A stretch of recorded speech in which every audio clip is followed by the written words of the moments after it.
To buy BluePepe token. So before we start, this is not financial advice. I'm not professional or economic expert. So before investing in any project that you find on my channel, please do your own research.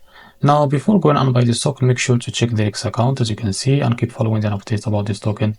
As you can see, this token it's available on the screener, and as you can see, the liquidity here are locked by 98%. That's mean your investment in the safe place.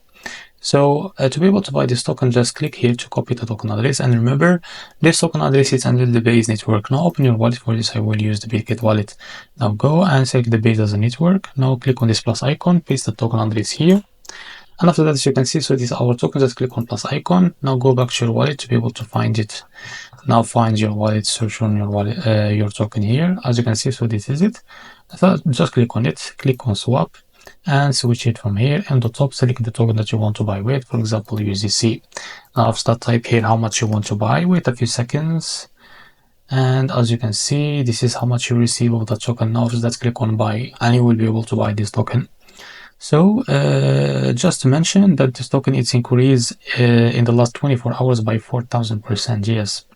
So if you find this very helpful, please like and subscribe. See you in the next video.